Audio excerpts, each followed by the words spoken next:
keberadaannya gimana Pak? Keberadaannya untuk masyarakat Oli sendiri ini apa memang tinggal sedikit atau gimana?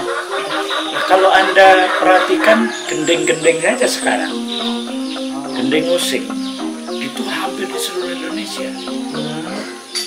Itu artinya apa? Bukti bahwasanya keberadaannya masih ada dan diakui oleh bukan orang using. Melalui apa? Bahasa itu unsur budaya. Syair dalam bahasa using mengapa menjadi sangat populer? Misalnya, itu artinya using itu ada dan semakin menjadi kebanggaan, bukan lagi merasa gengsi sekarang menjadi using. Karena using beberapa kali itu pernah di apa namanya contoh yang tadi using itu yang tidak mau menerima pengaruh luar. Dia ya kalau namanya seperti itu kan ego. Iya.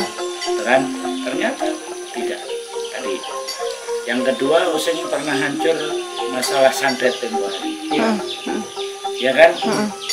Tapi kita budayawan kan tidak seperti itu. Santet itu mantra, santet itu media, santet itu adalah upaya supaya kita dicintai oleh orang lain dan kita mencintai orang lain. Berarti sarana ya?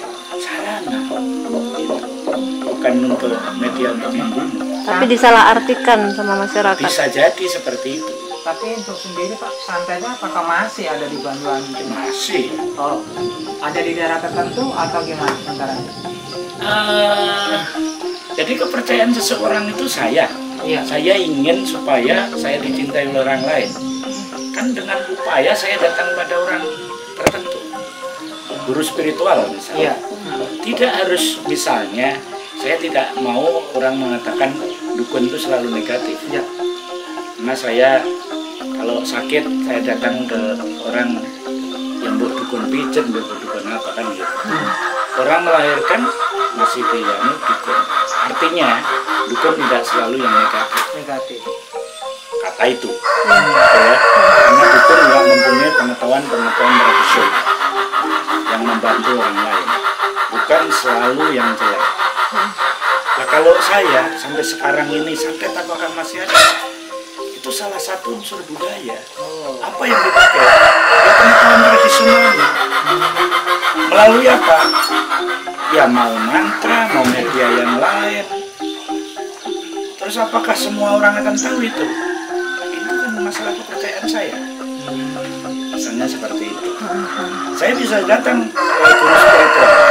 Pak ajari saya supaya kalau saya ini ngomong, saya ini tampil, itu menarik orang lain. Apakah jelek? Kan enggak. Nah itu kan saya kira di banyak suku di Indonesia masih ada. Untuk budayanya sendiri, Banyuwangi, apakah ada memang pengaruh dari using? Ya kalau saya tadi katakan using itu dianggap sebagai orang Lamongan, orang asli kan seperti itu. Yang lain Madura masuk, Jawa masuk, Bali masuk, Chinese masuk, Arab masuk, Bandar masuk. Itu terbukti dari ada apa itu namanya? Ada suku-suku yang ada di sini. Perpaduan.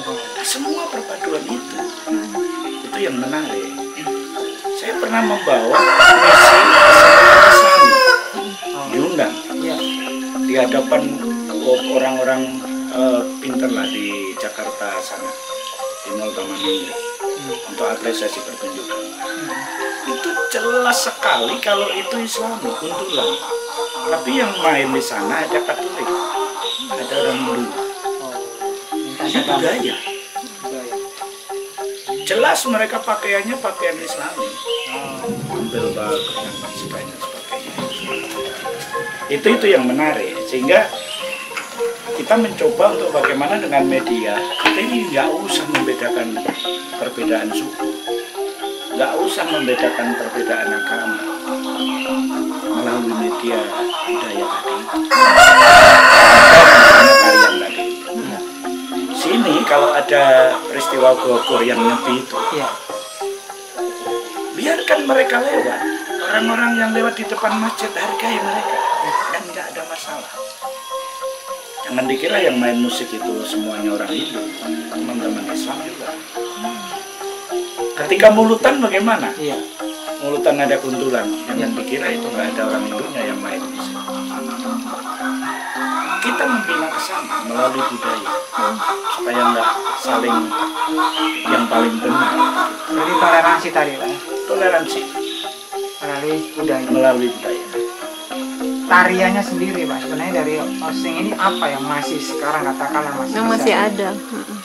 contoh gandrung saya misalnya. Gandrung itu ikonik, Iya. menjadi ikon kan. Kalau saya cerita sama apa itu namanya sama kamu, saya panggil gandrung itu. Saya ceritakan mulai dari kostum, penggunaan struktur gerak tarinya, kemudian gendeng yang mengiringi. Berarti punya makna ya. Semuanya punya makna. Apa Pak sebenarnya dari tari gandrung yang mau disampaikan? Kurang lebihnya lah, makna terdalam. Satu, gandrung itu perempuan. Hormati perempuan. Kita kuncinya di situ. Gandrung itu representatif dari Dewi Sri. Apa Dewi Sri itu? Dewi kesuburan, padi. Hormati itu.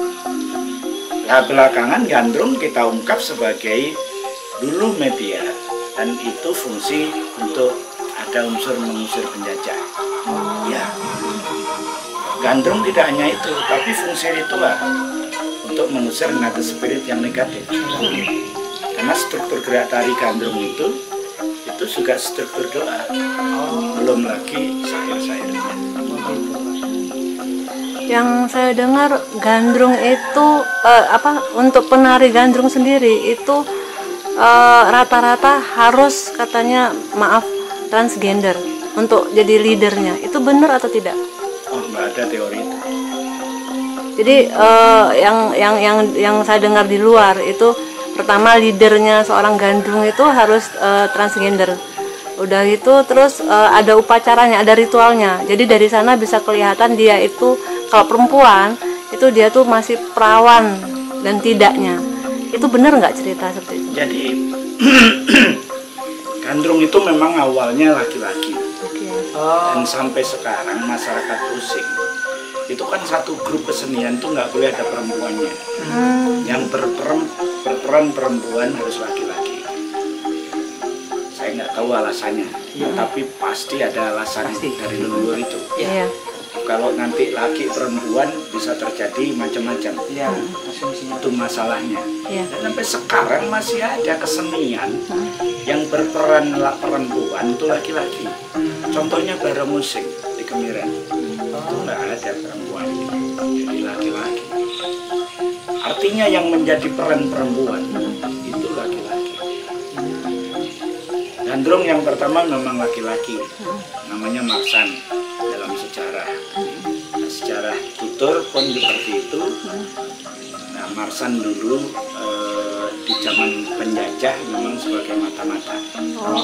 Kemudian 1830 ada seorang perempuan namanya Semi itu menari, dianggap sebagai tarian yang berunsur ritual magis karena dia dari sakit kemudian sembuh, kemudian gerakan-gerakan dan suaranya bagus, dan itulah muncul perempuan pertama sebagai gandrung. Artinya gandrung mempunyai peran apa itu namanya, peran ritual. Karena Mbah Semi ternyata dia bisa mengobati orang lain, mengobati orang sakit dan meramu campi-campian. Karena gandrung itu wajahnya harus cantik, suaranya harus bagus, stamina-nya harus bagus. Itu yang kita tanamkan sampai sekarang. Gandrung itu perempuan. Kalau sampai ada yang apa itu namanya, melecehkan gandrung, berarti Anda melecehkan orang tuamu sendiri. Ketika terjadi apa-apa yang merusakkan senimannya, artinya laki-lakinya yang gandrung-gandrung, yang tergoda atau tergila-gila pada gandrung. Penari gandrung kan harus cantik, suaranya harus bagus, staminanya harus bagus, semalam suntuk. Itu sebabnya ada upacara tertentu supaya gandrung itu mampu itu. Berarti gini ya, tari gandrung ini disajikan ada momen tersendiri, ada event tersendiri atau gimana? Iya. Jadi ada yang sampai sekarang di perkebunan itu fungsi ritual, karena ketika itu upacara tertentu, metik kopi atau mengawali petik kopi, harus ada gandrung. Yang kedua di Muncar sana ada di beberapa tempat itu upacara petik laut, upacara larung sesaji, upacara supaya dia dapat rezeki yang banyak, itu harus ada gandrung. Sampai sekarang masih ada itu? Masih. 15 suro itu yang paling besar di Muncar sana. Artinya apa? Gandrung tidak hanya fungsi profan sebagai hiburan, yang dalam tanda kutip, saya diundang di beberapa negara, gandrung mempunyai peran untuk mempersatukan bangsa ini karena ada menarik bersama. Peran yang kedua yang tadi itu fungsi ritual. Kata kuncinya di sana, di gandrung perempuan. Kalau Anda melecehkan, berarti Anda melecehkan. Itu kuncinya. Itu yang sekarang ini kita ungkap. Sehingga ya gandrung itu kan sama seperti lengger, seperti runggeng. Dianggap rendah. Siapa yang menganggap rendah? Senimannya sendiri. Jangan salahkan perempuan yang menjadi gandrung ini. Dia melakukan itu dengan upacara yang berat loh. Nah, mengapa tadi Anda katakan kalau itu harus ada upacara? Iya. Namanya meras gandrung. Gandrung itu dulu dipupuk. Hidungnya ini ditetesi cairan supaya orang ini semua lendir keluar. Burah kan masih itu. Di Madura juga sama, ketika orang-orang penembang memaca itu supaya seperti itu. Belum lagi dengan aturan-aturan spiritual. Jadi sampai saat ini masih diberlakukan seperti itu ya? Masih diberlakukan seperti itu. Kalau gandrung. Sekarang banyak penari gandrung. Penari ya penari. Kalau gandrung dia harus mampu menari dan menyanyi. Itu yang asli. Di Banyuwangi kan sempat viral desa penari. Sempat tadi saya tanyakan juga. Apakah itu memang nyata terlepas dari suatu narasi? Gimana Pak melihatnya? Ya selama ini banyak yang bicara memang tentang itu. Begitu itu muncul, semakin populer, semakin banyak orang yang bicara tentang itu. Yang anak-anak 15 anak seluruh Indonesia yang diseleksi oleh Kementerian Kebudayaan, kemudian diserahkan kepada Mak Temu. Temu itu orang Kemerin yang harus melatih. Mak Temu mempunyai kepercayaan ini harus disajen, ini harus diselamatkan, harus datang pada leluhur. Saya yang mendampingi terus, yang di Buyut Cili itu.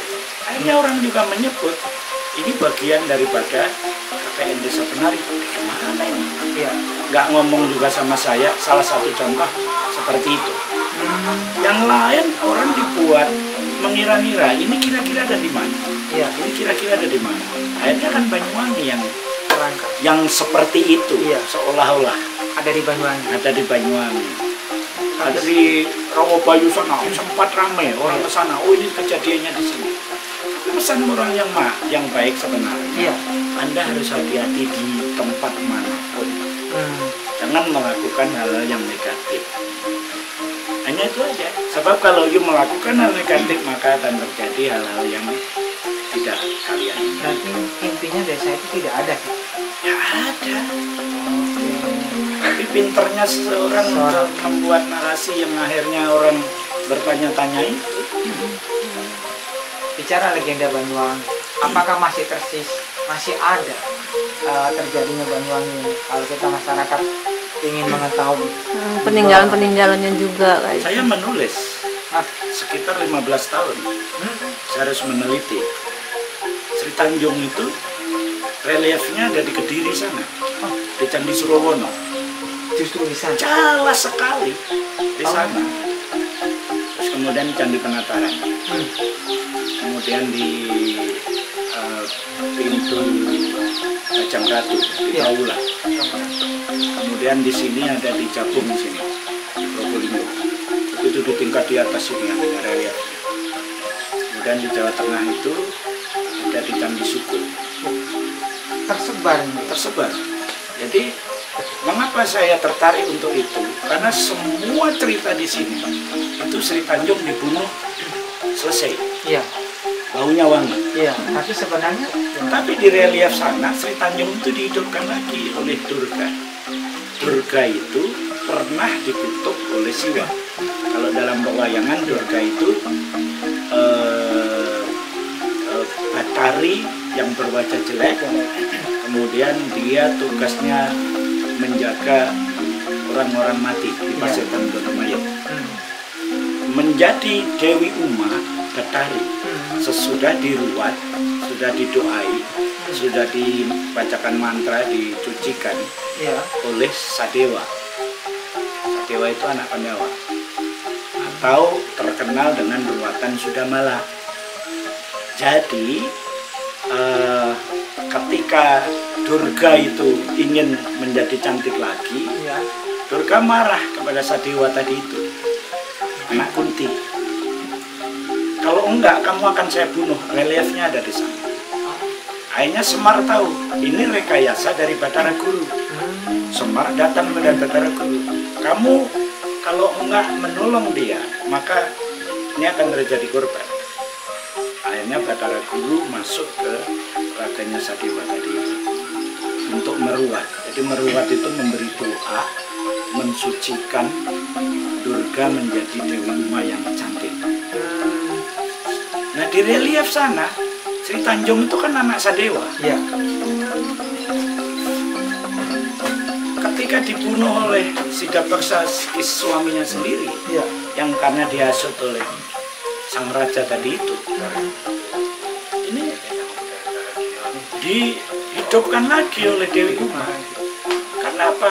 Karena aduh, ini kamu belum waktunya mati, Mbak. Sini, saya ingin membalas jasa dari orang tuamu. Diberi doa, dimandikan, disucikan, diberi bahkan namanya mustika water, supaya si Sri Tanjung bisa melihat nada spirit yang orang normal nggak bisa lihat, dan Sri Tanjung bisa menghidupkan orang mati. Berarti dapat itu ada di Kitung Sri Tanjung yang ditulis 1746. Berarti intinya yang dikatakan bahwa dibunuh dan mengeluarkan aroma wangi itu tidak benar atau bukan gimana? Tidak benar. Di dalam mitos, myth, itu orang percaya pelakunya adalah semacam dewa, manusia yang lebih. Itu mitos, dibolehkan. Dan orang yang percaya pada mitosnya itu kitab sucinya, nggak boleh diudik-udik. Orang Banyuwangi percaya mitosnya ada. Dan ketika Sri Tanjung dibunuh, Sri Tanjung itu kan istrinya Sidapaksa. Iya. Sayangnya sang raja kan masih bujang, tertarik pada sang Sri Tanjung. Ini harus saya pisahkan, ini bagaimana caranya? Sang raja merekayasa, saya akan membuat surat, saya berikan Sidapaksa supaya dia datang ke Kayangan. Sidapaksa, antarkan surat ini ke Kayangan, tapi kamu nggak boleh membuka. Dia sendiri kodawu aja, datang pada Sri Tanjung. Bagaimana saya ini seorang manusia untuk datang ke Kayangan? Tenang Kanda, sekarang saya sampaikan. Saya pernah diberi sesuatu oleh Ayanda. Ayanda diberi hadiah oleh Dewi Uma yang pernah menyelamatkan. Diberikan pada Sidapaksa dari selendang itu. Sidapaksa ternyata bisa terbang. Kayangan. Di sana diberikan pada Batara Indra. Isinya apa? Orang yang membawa surat ini akan menghancurkan Kayangan. Dia menagih ada 3 benda yang dia sebutkan di sini, dan itu rekayasa daripada sang raja. Akhirnya diajar Sidapaksa sama para dewa, merasa tidak salah membalas, karena dia sudah mulai sakti. Iya. Dewa lumpuh. Batara Indra marah, dia dia panah pakai jaring, cak, hanya kena. Mau dibunuh, mau dipukul, mau dianin, karena dia apa itu namanya, menyebut-nyebut nama-nama Pandawa. Tolong Paman Bima, tolong Paman Arjuna. Loh, berarti ini cucu saya sendiri, kata Dewa. Ada sesuatu yang terjadi di bawah. Datang ke Mayapada lagi. Pada saat itulah sang raja merayu Sri Tanjung. Sri Tanjung dirayu bagaimana supaya Sri Tanjung jatuh cinta, tetapi Sri Tanjung menolak. Datanglah Sidapaksa, dek, loh kok ada di Kayangan ada sang raja. Raja menyampaikan, istrimu harus dihukum karena dia datang pada saya supaya menjadi permaisuri. Marahlah Sidapaksa. Itu ada di Kidung Sri Tanjung dan di sana reliefnya ada itu. Berarti kan jelas kalau lebih ingin mengetahui. Kalau di sini nggak ada, artefaknya nggak ada. Cerita-cerita itu baru terungkap. Ya maaf ya, karena untuk menulis itu saya itu kata orang Jawa kedunungan itu ini jatahmu ya kan. Jadi proses saya menulis bukan main-main. Tidak mudah berarti ya? Tidak mudah untuk membuktikan itu. Karena ini kenapa ini tidak ada pembalasan pada raja, tidak ada hukuman pada raja. Ketika Sidapaksa tadi marah mau membunuh Sri Tanjung, silakan Anda bunuh. Darah saya yang akan membuktikan. Masukkan mayat saya ke air yang keruh. Ketika dibunuh, dimasukkan di sana. Di situ ada Kidung. Ketika Sidapaksa mengambil kerisnya itu, berbau wangi dan darah dan air yang keruh tadi menjadi bening. Jadi Banyuwangi. Itu ya sebenarnya. Sri Tanjung di relief dia naik seperti ikan. Dia ada 3 yang saya temukan. Ternyata dia ke surga, mau masuk ke orang-orang mati, dicegat oleh Dewi Uma, kamu belum waktu. Yaitu di ruwat itu. Sidapaksa gila tadi itu. Dia menyadari karena sudah membunuh Sri Tanjung. Ditemukan oleh Dewi Uma, disembuhkan, datang pada Sri Tanjung. Datang pada Sri Tanjung, oke, saya akan mau bersatu, tapi balas sang raja itu.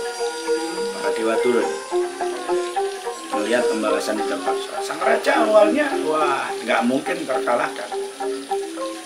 Tapi karena angkara murka, ya hanya sang raja. Dan Sri Tanjung itu hidup sampai sekarang. Dalam mitos. Mitos nggak bisa disalahkan orang-orang yang percaya. Ada di mana itu? Saya kalau ditugasi oleh bupati di Pendopo. Pendopo, bupati. Ada di sini. Mitos dan dipercaya oleh orang. Dan itu sumurnya ya baunya wangi. Justru di sumur itu ya, dekat Pendopo itu ya. Untuk airnya sampai sekarang masih ada. Banyak pejabat yang saya ajak ke sana. Kata kuncinya adalah tadi penyucian. Sri Tanjung itu disucikan. Sri Tanjung itu diberi doa. Dengan apa? Air. Sarananya di sana. Dalam Hindu air itu tirta.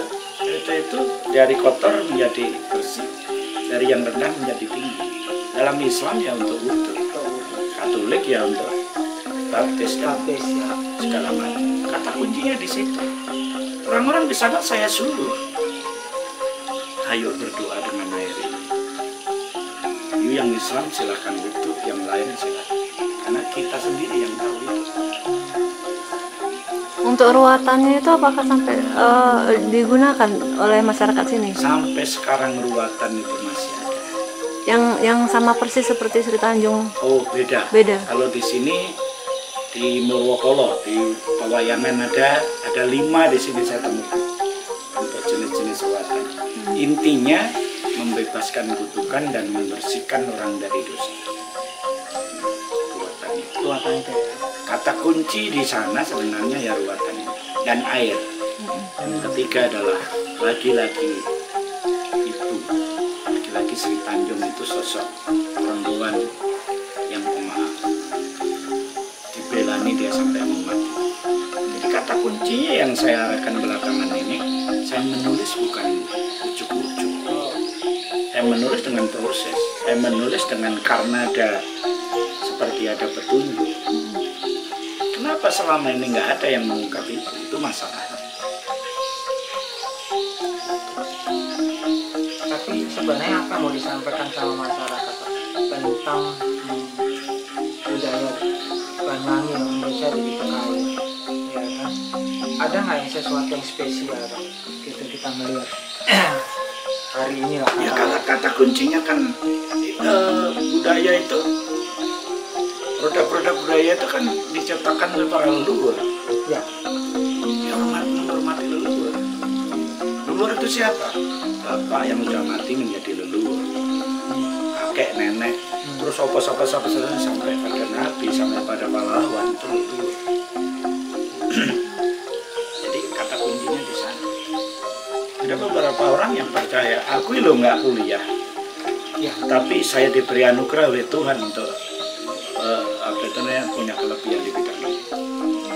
Orang-orang yang saya ajak keluar negeri itu seniman-seniman yang pekerjaannya ngarit, tapi dedikasinya untuk itu kan tinggi, cukup tinggi. Apa yang saya lakukan sebenarnya ya apa itu, ketika saya dititipi oleh Tuhan untuk itu, mengapa saya tidak? Kata kunci saya kan ada di situ. Mungkin yang lain enggak. Tapi kenapa saya perhatian terhadap Barong yang cuman seperti itu? Kemudian saya berusaha untuk mengenalkan pada publik yang lebih luas. Saya menulis supaya diketahui orang dengan mitos mereka yang seperti itu. Tapi kan mempertahankan budaya kan tidak mudah. Sangat tidak mudah. Langkah apa yang bisa ditempuh? Ya, dengan cara seperti saya lakukan, saya main angklung supaya anak-anak muda yang lain itu tidak jelek. Saya main gitar, supaya orang-orang muda itu tidak jelek. Saya menarikan di piti-pitian, bahkan di Jerman itu tidak jelek. Artinya apa? Ini adalah diciptakan dulu. Pasti mempunyai makna. Karena luar kita dulu nggak nulis seperti sekarang, tapi dengan cerita tutur dan simbol-simbol. Itu yang ingin kita tanamkan. Orang nggak meniru saya tidak masalah. Artinya kan harus ada orang-orang yang memberi contoh. Saya berbahasa Inggris. Saya nggak malu untuk melakukan bergaul dengan seniman-seniman tradisional. Sebenarnya apa sih Pak yang mau dijual Banyuwangi? Ya, kalau saya budaya yang utama. Budaya itu akan tahu norma yang ada pada masyarakat, tinggal laku masyarakat, aturan-aturan yang ada pada masyarakat. Dan biasanya di tempat lain juga akan berbeda. Sama, tetapi tata caranya kan beda. Produk-produk budaya seperti tari, arsitektur, kuliner, mungkin di tempat lain agak sedikit beda. Kekhasan itu yang ingin kita jual. Tidak hanya keindahan alam saja. Keindahan alam iya, tapi kalau tanpa budaya menurut saya itu hambar. Mutlak di situ. Mutlak. Kalau untuk ruatannya sendiri, apakah dari orang Osing sama warga lain itu sama nggak? Orang Osing ada yang hanya satu dalam monolog. Tetapi itu untuk ruatan. Saya datangi dia dengan tembang-tembang. Terus kemudian orang Osing juga nanggap wayang full. Untuk menghindari biaya yang terlalu tinggi seperti orang Mataraman, kan wayang ya. Maka hanya ada beberapa wayang yang ditampilkan, tapi fungsinya ruatan. Saya meneliti itu ada sekitar 5 dengan cara yang berbeda. Tapi kata kuncinya ruatan. Tembang tadi Pak ya? Ada yang tembang, kemudian ada yang wayang total, bercerita tentang Murwokolo itu, Bathara Kala yang ngejar-ngejar anak ontang-anting. Pak, kalau tembang Pak bisa dinyanyikan dikit Pak, kira-kira. Pasti kan punya makna ini dalam. Nah, seperti apa Pak tembangnya itu kira-kira? Tembang itu kan dalam mantra dia. Oh gitu. Biasanya pawang atau dalamnya. Oke. Tapi salah satu yang saya sebut ini yang dipakai salah satu pupuh. Pupuh yang dipakai dalam diusing atau monolog. Ini salah satu pupuh pangkur. Ya. Anak saksono kau capo menetiro sangkawi munajat bagindo yusopanan nedeng pangeran lamonono Gusti kaluputan isun pangeran ngapo kang weru siking kasih. Ini salah satu pupuk yang dipakai untuk ruatan orang musim. Artinya atau punya makna tersendiri? Kalau kurang lebihnya. ini sebenarnya bercerita tentang Yusuf. Tuhan yang paling tahu tentang apa yang ada di pikiran saya. Mohon maaf apabila ada kesalahan. Itu salah satu di antaranya. Ini khasnya orang musim. Itu bahasa apa yang tadi dipakai Pak? Bahasa Kawi. Bahasa Kawi ya. Kalau yang di pewayangan ya Bathara Kala yang mengejar-ngejar anak ontang-anting, anak sendang apit pancuran, yang itu wayang itu, perbuatan itu. Ya ada yang menggunakan media tempo hari keris yang saya lihat. Tapi ada beberapa pakaian dia yang harus dibuang sebagai lambang penyucian. Tapi biasanya semuanya menggunakan air untuk mensucikan. Untuk membedakan orang Osing sendiri, penduduk Osing ya, Osing dengan masyarakat lainnya, untuk membedakan itu bagaimana? Kalau secara fisik nggak ada, tapi bahasanya. Berarti ketika kita bicara baru tahu kalau itu orang Osing begitu? Saya melihatnya seperti itu. Jadi saya bisa berbahasa Osing, kadang-kadang orang Jawa yang Jawa halus ngomong sama orang Osing juga tidak ngerti. Itu pernah terjadi. Apalagi dengan orang Madura, secara fisik sama, tapi kan beda. Itu. Terus yang kedua tadi saya katakan orang Osing itu tinggalan Majapahit. Konsep Hindunya kuat.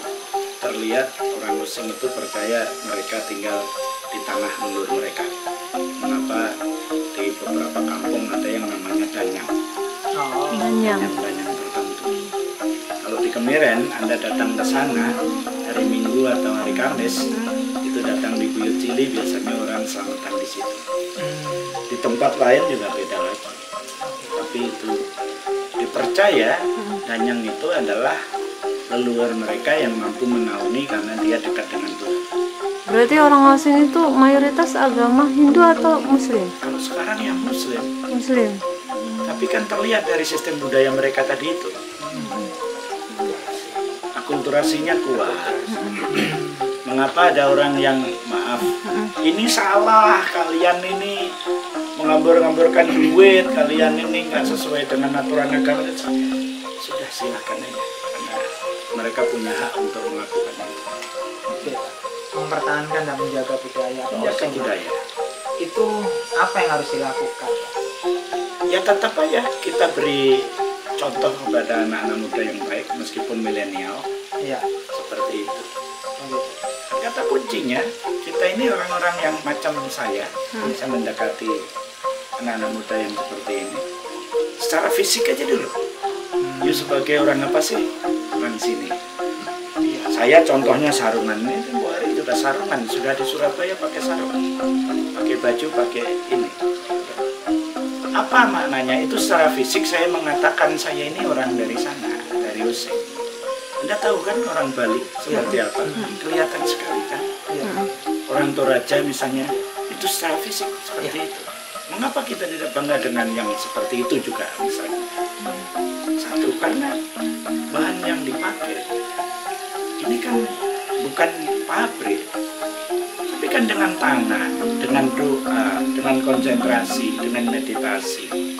Sangat berbeda dengan pabrik. Tapi yang dipakai sekarang ini produk dari Itu karakter dari Osing ini ya berarti, Pak? Banyuwangi. Ini orang 92 tahun yang membuat. Saya menghargai dia dengan cara begini. Kalau untuk laki-laki kan seperti ini pakaiannya, tapi kalau untuk perempuan ada nggak mungkin ciri khasnya mereka? Ya, mereka pakai kain panjang, lebih ketat seperti ini. Kemudian bajunya Kebaya. sekarang ini kebaya hitam. Itu yang sudah mulai dipopulerkan anak-anak SD, anak-anak sekolah memakai. Kalau yang ada yang pakai kudung, ada yang enggak. Kalau kita bilang identiknya, kan pasti setiap daerah sebenarnya harus ada ciri khasnya. Secara pakaian, kalau kita campur sama beberapa orang itu, kan kita paling tidak kalau kita lihat mereka pakai pakaian A gitu, berarti kita tahu dia asalnya dari mana. Nah, kalau dari Osing sendiri, bagaimana kita bisa mengetahui dari ini? Pemerintah sekarang sudah mulai mencanangkan dengan cara baju hitam. Kemudian tidak harus pakai sarung lah. Kalau saya ini kan karena saya ingin menghargai pembatiknya, tapi sudah mulai dengan mudeng misalnya. Yang anak-anak sekolah sudah mulai baju hitam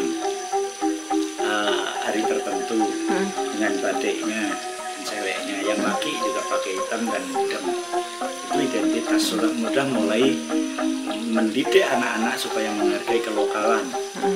Bukan berarti tidak menghargai yang lain. Yang lain juga sama toh di tempat-tempat lain seperti itu. Kalau saya bisa melihat, saya pernah di Sulawesi ketemu dengan orang yang memakai baju motifnya motif kejawen. Langsung saya tegur di airport, Pak, apakah punya saudara atau apapun yang dari Banyuwangi? Bapak tahu dari mana? Saya tahu yang dipakai. Iya Pak, saya tinggal di Sulawesi, tapi saya diberi ini dari Banyuwangi. Nah, kan saya bisa tahu. Yang di Jakarta misalnya, ini pakaian ini motif ini motif Banyuwangi. Saya harapkan banyak orang yang saya akan mengajarkan dari saya sendiri. Oh, itu dari sana. Oh, ini dari sini. Saya tahu kalau itu, oh ini motif khas Banyuwangi. Secara fisik enggak. Kalau untuk udengnya sendiri tadi kan saya lihat cara mengikat, cara melipat itu hati-hati sekali. Terus ini ada ujung, itu ada makna sendiri nggak? Udeng itu sebenarnya awalnya itu kan bujur sangkar. Konteks bujur sangkar itu kita ini bagian daripada unsur alam. Kita ini kan terdiri dari tanah, ada api, dan ada cahaya. Ya, ada 4 unsur. Ada air. Ada air. Di dalam Islam itu ada 4 nafsu. Tidak boleh nafsu satupun yang menonton. Jadi kita harus imbang. Itu dalam paham-paham di Jawa juga hampir seperti itu. Kemudian dilipat menjadi segitiga. Tadi itu.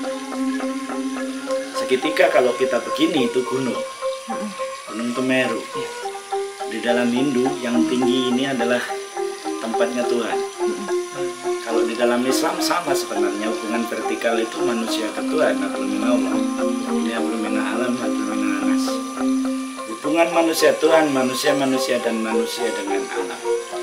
Anda akan tenang hidupnya kalau sudah melakukan itu. Yang di sini, ini tadi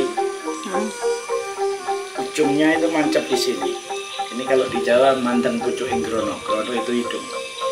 Jadilah manusia yang fokus, tidak selalu sombong. Menunduk itu lebih baik. Kita ikat udeng itu mudeng itu mengerti, fokus, mengerti tentang dirimu.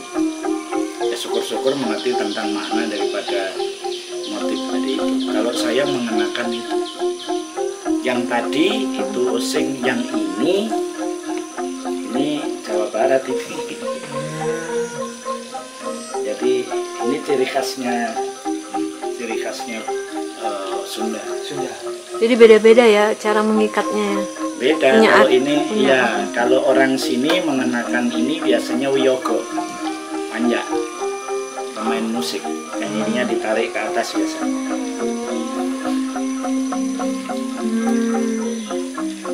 Tapi nggak masalah kan? Oh ini dari sana kemudian kok dipakai di sini, nggak masalah. Tapi Banyuwangi punya khas yang di sini biasanya. Ya ada seperti tanduk gitu dua. Ya, itu kan segitiga itu. Yang tadi itu saya katakan. Saya tahu itu kalau di sana pakai itu, ini orang Banyuwangi ini. Ya sama seperti Sumatera kan juga punya ciri khas. Pasti dia punya filosofi sendiri. Untuk support pemerintah sendiri gimana terhadap budaya Banyuwangi? Pemerintah mencoba untuk membuat festival dengan mengedepankan itu dan menyampaikannya supaya teman-teman yang punya sanggar atau kreativitas dia bisa eksplor dan diapresiasi. Jadi kata kuncinya di sana. Kemudian apa ya, tidak harus sebenarnya tergantung pada pemerintah semuanya. Karena kalau tergantung pada pemerintah itu namanya selalu meminta, selalu minta-minta. Jadilah orang yang berdiri sendiri. Saya minta maaf tempat ini ketika nggak didatangi oleh dinas pariwisata, nggak masalah. Kita datangi. Kan ya toh? Itu artinya punya potensi. Ngapain saya? Toh akhirnya nanti pemerintah mungkin di dinas yang lain juga akan mengapresiasi. Itu aja sebenarnya. Apa yang kita punya, kemudian kita mencoba untuk mendedikasikan hidup kita untuk yang apa kita miliki itu,